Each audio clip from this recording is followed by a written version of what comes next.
सलातु वस्सलाम अलैका रसूलुल्लाह सलातु वस्सलाम अलैका रहमतुल लिल आलमीन। सवाल कयो आहे अब्दुल अलीम वसण। उहो त चए त अगरि कंहिंजो मुड़ुसु वफ़ात करे वञे उन औरत सां इद्दत दौरान मिट माइट ॻाल्हि ॿोल करे सघे थो ऐं उहा औरत कमकार करे सघे थी ऐं बीमारी दौरान डॉक्टर खे ॾेखारे सघे थी। हिन टे सवाल कया आहिनि। पहिरें नंबर ते त जंहिंजो मुड़ुसु वफ़ात करे वञे त उहा औरत पंहिंजे रिश्तेदारनि सां ॻाल्हि ॿोल या का बि ॻाल्हि करे सघे थी या न, डॉक्टर ॾांहुं वञी सघे थी या न, घर जो कमकार करे सघे थी या न। पहिरें नंबर ते त जंहिंजो मुड़ुसु वफ़ात करे वञे उहा औरत इद्दत दौरान पंहिंजे रिश्तेदारनि सां ॻाल्हाए सघे थी, यानी जेके मुहर्रम अथसि उन सां ॻाल्हाए सघे थी। ऐं ॿिए नंबर ते घर जा कमकार बि करे सघे थी। पर जेकॾहिं को कमाए ॾियण वारो न अथसि त इन सूरत में कमकार करण जे लाइ पर्दे जी हालत में ॿाहिरि बि वञी सघे थी।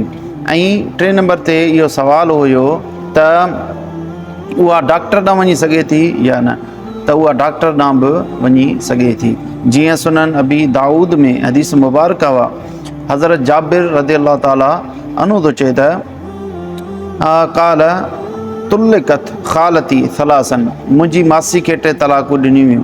फ़ख़रजत तजुद्दो नख़लल्लहा, पोइ उहा इद्दत दौरान खजूरूं पटण जे लाइ निकिती पंहिंजे बाग़ मां। फ़लकी हा रजुलन, पोइ उन सां हिकिड़ो शख़्स मिलियो। फ़नहाना, उनखे मना कयईं त तूं इद्दत जे दौरान बाग़ मां खजूरूं पटे नथी सघीं, तुंहिंजे लाइ जाइज़ न आहे। उहा औरत नबी करीम सल्लल्लाहु अलैहि वसल्लम जी बारगाह में आई।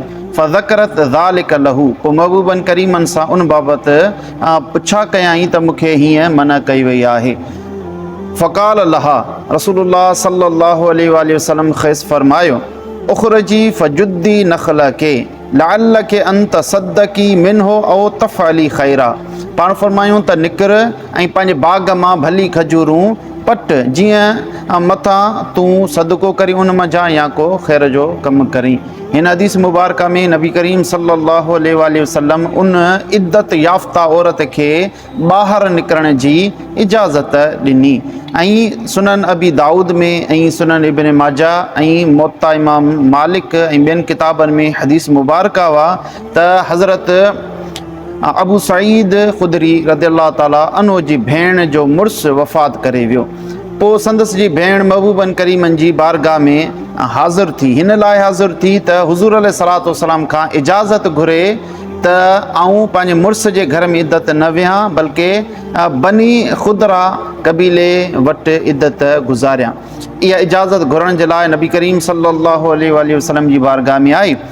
पोइ हुज़ूर खे अर्ज़ु कयईं, फ़अज़िन लहा रसूलुल्लाह सल्लल्लाहु अलैहि वसल्लम, पोइ नबी करीम सल्लल्लाहु अलैहि वसल्लम उनखे इहा इजाज़त ॾिनी त भली तूं पंहिंजे मुड़ुस जे घर में इद्दत न गुज़ार ऐं हुन कबीले में वञी गुज़ार।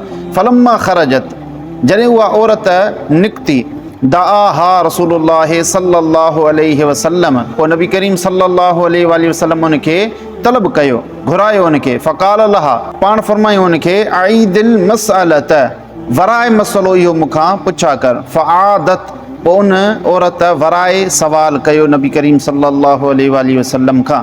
पाण फरमायूं, ला हत्ता यबलुगल किताबो अजलहू, तूं पंहिंजे मुड़ुस जे घर खे नथी छॾे सघीं एसी ताईं जो किताब पंहिंजे अजल खे पहुचे, यानी तुंहिंजी इद्दत जेसी ताईं पूरी नथी थिए तेसी ताईं तूं मुड़ुस जो घर नथी छॾे सघीं, उते इद्दत गुज़ार। इन जे तहत अल्लामा अकमलुद्दीन बाबरती रहमहुल्लाह ताला पंहिंजे किताब अल इनाया शरहुल हिदाया जे अंदरि थो फरमाए, वफ़ी हादल हदीस दलीलुन अला हुक्मैन, पाण फरमाइनि था त हिन हदीस में 2 दलील आहिनि, 2 शयुनि जा हुक्म साबित थियनि था। पहिरें नंबर ते अला अन्नहा यजिब अलैहा अन तअद्दद फी मंज़िल हिज़्ज़ौज, पहिरें नंबर ते इहो लाज़िम थो थिए त औरत खे पंहिंजे मुड़ुस जे घर में इद्दत गुज़ारणु लाज़िम आहे। ॿियो मसलो इहो आहे, वला अन्नल ख़ुरूज फी बअदिन नहारे लिक़दाए हवाइजहा जाइज़ुन, ऐं ॿियो इहो मसलो हिन हदीस मां साबित थो थिए त ॾींहं जे वक़्त में पंहिंजी ज़रूरत खे पूरो करण जे लाइ उहा औरत इद्दत वारी घर मां ॿाहिरि निकिरे त उन जे लाइ जाइज़ आहे। पाण फरमाइनि था वधीक फ़इन्नहु सल्लल्लाहु अलैहि वसल्लम लम युनकिर अलैहा खुरूजा लिल इस्तिफ्ताह।